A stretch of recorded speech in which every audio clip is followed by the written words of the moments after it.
ഇവിടെ ബഹുമാനപ്പെട്ട മുഖ്യമന്ത്രിയും പ്രതിപക്ഷ നേതാവും അങ്ങേ അഭിനന്ദിച്ചുകൊണ്ട് പറഞ്ഞ എല്ലാ കാര്യങ്ങളോടും യോജിക്കുകയാണ്.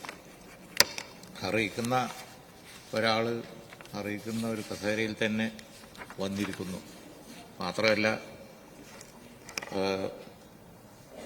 നമ്മുടെ കൂട്ടത്തിലെ ഒരു സുഹൃത്ത് വളരെ സരസനായ, അങ്ങ് നിയമസഭയൊക്കെ അല്പം സരസത കലർന്ന ശാസനയിലൂടെ ആയിരിക്കും കൊണ്ടുപോവുക എന്നൊരു തോന്നലുണ്ട്. കാരണം അദ്ദേഹത്തിന്റെ സാധാരണ ശൈലി വെച്ച് അങ്ങനെയാണ്, സ്വതസിദ്ധമായ ശൈലി വെച്ച് ആ ഇടപെടല് ഞാനിങ്ങനെ ഭാവനയിൽ കാണുന്നുണ്ട്. അപ്പൊ എന്ത് തന്നെ ആയാലും ശരി, നിഷ്പ്രയാസം വളരെ നിഷ്പക്ഷമായി സഭയെ നയിക്കാനുള്ള പരിചയസമ്പത്ത് അങ്ങേക്ക് ഉണ്ട് എന്നുള്ളത് വസ്തുതയാണ്. അദ്ദേഹത്തിന്റെ പൊതുപ്രവർത്തന രംഗത്ത് എല്ലാ നിലയിലും കൂടെ പ്രവർത്തിച്ച സഹപ്രവർത്തകർ എന്നുള്ള നിലയ്ക്ക് ഞങ്ങൾക്കൊക്കെ അറിയാം. മന്ത്രിസഭയിലിരുന്ന അനുഭവം, നിയമസഭയിലിരുന്ന അനുഭവം, അതേ എല്ലാ കാര്യങ്ങളിലും വളരെ ഡീപ്പാണ്.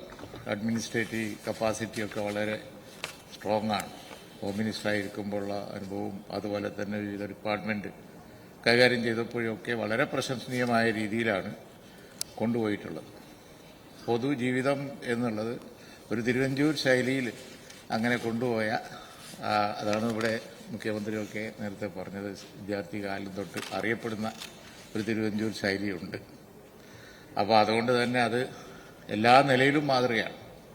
മണ്ഡലം നോക്കുന്ന കാര്യത്തിൽ ബഹുമാനപ്പെട്ട മുഖ്യമന്ത്രി പറഞ്ഞത് കറക്റ്റാണ്. എല്ലാവർക്കും പുതിയ മെമ്പർമാർക്കൊക്കെ പകർത്താവുന്നതാണ്.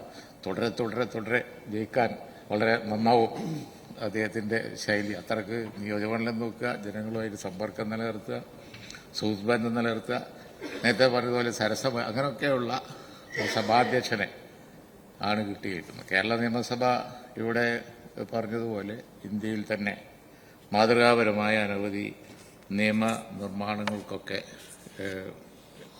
ഇടം വന്ന ഒരു സ്ഥലമാണ്, ഒരു നിയമസഭയാണ്.